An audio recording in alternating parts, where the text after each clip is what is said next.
আসসালামু আলাইকুম ভাইরা। আজকে একটি ভিডিওর মাধ্যমে আপনাদের জালি ফ্যান বা খেসি ফ্যান সম্পর্কে সম্পূর্ণ ধারণা দিতে চলেছি। তো স্কিপ না করে ভিডিওটি সম্পূর্ণ দেখলে ইনশাআল্লাহ কিছু শিখতে পারবেন। একটা ফ্যানের মোটর নিয়েছি আপনাদের দেখানোর জন্য। এটা একবারে নষ্ট হয়ে গেছে, তো এটা খুলে নেব। প্রথমে খোলার পরে এই যে দেখেন একটা কয়েল, এই কয়েলের মূলত দুইটা প্রান্ত থাকে।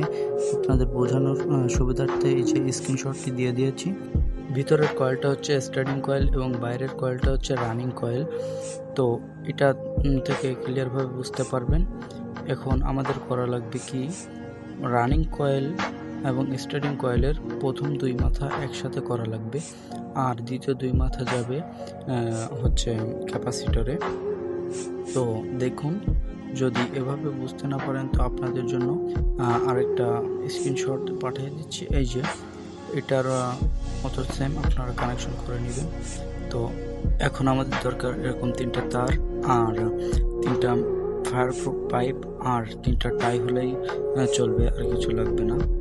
এখন শুধু স্ক্রিনে দেওয়া এরকম ছবির মতোই জয়েন্ট দিয়ে নিলে হয়ে যাবে। তো আমরা কালো তারটার পরিবর্তে সবুজ তার ইউজ করছি, আর হলুদ তারটা ইউজ করছি সবুজ তারের এই জায়গায়। তো এতে কোনো সমস্যা নেই। দেখেন হয়ে গেছে। এখন টাই মেরে দিলে হয়ে যাবে।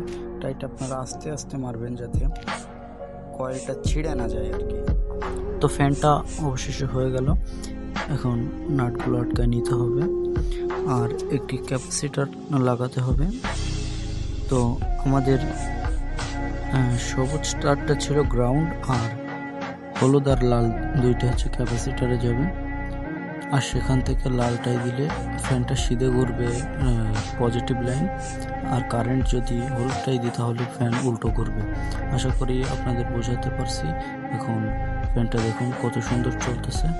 তো এভাবেই আপনারা খুব সহজে একটি ফ্যানের কয়েল সেটিং করতে পারবেন। ভাইয়া, একটি ভিডিও তৈরি করতে অনেক কষ্ট হয়। আপনারা ভিডিওটা দেখে কিছু শিখতে পারলে একটি লাইক দিয়ে সাবস্ক্রাইব করে পাশে থাকবেন। ধন্যবাদ।